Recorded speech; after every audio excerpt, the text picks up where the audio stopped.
Bueno, hoy día tocaremos el tema de responsabilidad civil por accidentes ferroviarios. Como introducción podemos partir que el incremento de accidentes de tránsito viene generando gran preocupación en el sector de nuestra sociedad, al extremo que el Estado está implementando diversas estrategias para reducir el número de accidentes. Pero ¿qué pasa con las víctimas que sufren secuelas que dejan los accidentes de tránsito? Debemos seguir respetando las dramas que ellos generan y podemos hacer algo que nos repare los daños sufridos y a la vez sirve de ejemplo para aquel que se ubica tras el volante, guardar todos los cuidados debidos. La respuesta es que si existen muchas cosas que todos los particulares podemos hacer, más aún si somos víctimas de accidentes. Como siguiendo este esquema, efectuaré las posibilidades que acarrea dicho daño proveniente por el daño sufrido de accidente ferroviario. Definamos algunos términos. Accidente viene a ser el suceso eventual que causa daño a personas o cosas que se produce como consecuencia directa o indirectamente por dicho transporte público, que es el transporte ferroviario. El Reglamento Nacional del Sistema Eléctrico de Transporte de Pasajeros en vías férreas que forman parte del Sistema Ferrocarril Nacional por el Decreto Supremo número 039/2010 MTC, señala que el accidente ferroviario es el acontecimiento súbito e imprevisto directamente vinculado con la actividad ferroviaria que causa o puede causar daño a las personas, a la propiedad y al medio ambiente. En el mismo reglamento, en su artículo 39, inciso 21, el conductor es el jefe del tren en la estación o fuera de ella, y responsable de la seguridad del tren, así como el orden y cuidado de los pasajeros durante la marcha. Siguiendo este esquema, la Ley General de Tránsito número 27181, en su artículo 29, dice que la responsabilidad civil derivada de los accidentes de tránsito causados por vehículos automotores es objetiva. Siguiendo este principio de objetividad, dice que basta que el sujeto realice la conducta descrita en la norma para que configure la infracción. También no requiere de la voluntad de hacer. Las clases de responsabilidad, como ya sabemos, es la responsabilidad civil contractual y la responsabilidad civil extracontractual. La responsabilidad civil contractual es el producto de incumplimiento de la relación jurídica obligatoria. También nos señala en el Código Civil, en el artículo 1321, en ejecución de las obligaciones. Podemos hacer un ejemplo en la cual existe una relación entre el pasajero y la empresa que formaliza la emisión del boleto o pasaje y éste se hace responsable de llevar al pasajero a su destino, brindándole la seguridad debida. Como responsabilidad civil extracontractual es como la consecuencia del incumplimiento del deber jurídico genérico. También lo podemos señalar en el Código Civil, en su artículo 1969, indemnización por daño, dolo o culpa. En este tipo de responsabilidad extracontractual podemos decir que no hay un vínculo previo entre el causante del daño y la víctima. Podemos poner como ejemplo los policías que hacen una inspección al lado de las vías férreas a un determinado grupo de sujetos. Uno de ellos, para no ser embestidos o atrapado por el policía, corre y se lanza por la vía férrea y es desarrollado. Los elementos constitutivos de la responsabilidad civil podemos decir que es la imputabilidad. Quiere decir que es la capacidad que tiene el sujeto para hacerse responsable civilmente por los daños que ocasiona. La ilicitud o antijuricidad es la constatación que el daño causado no está permitido por el ordenamiento jurídico. Como factor de atribución podemos decir que es el supuesto justamente de la atribución de la responsabilidad del sujeto. Este factor de atribución existe como subjetiva y objetiva. Podemos decir que la atribución subjetiva es el dolo o la culpa. Podemos decir que el dolo es el sujeto que actúa para provocar el daño. Puede ser un dolo eventual y un dolo directo. Un dolo directo podemos definirlo en esta que el sujeto actúa para provocar el daño o cuando tiene como propósito dirigir, dañar a un fin, ¿no?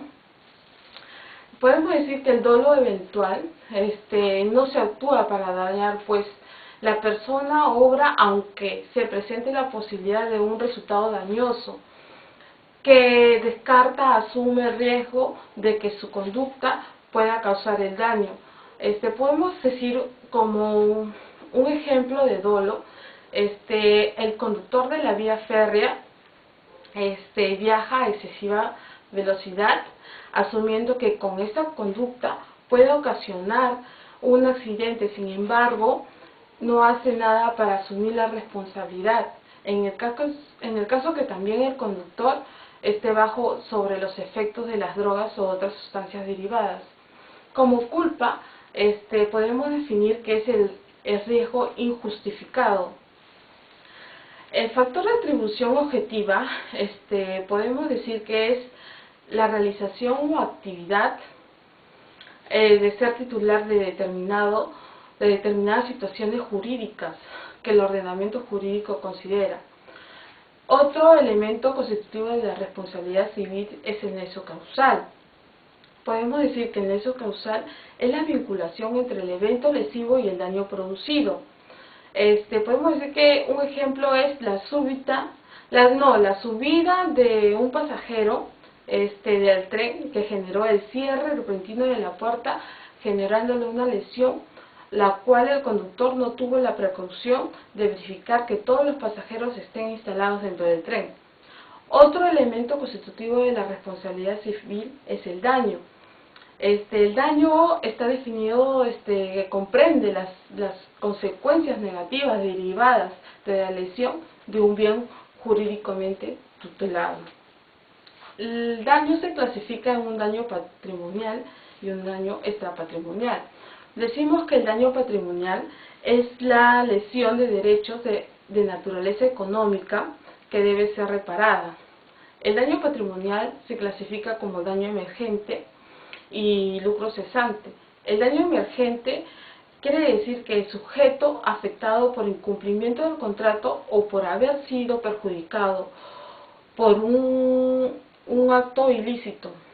Por ejemplo, los gastos realizados para la curación de las lesiones corporales sufrido por el accidente ferroviario. El lucro cesante podemos definir que es que manifiesta el no incremento del patrimonio del daño. Por ejemplo, por la incapacidad para trabajar sobrevenida a la víctima por tal accidente.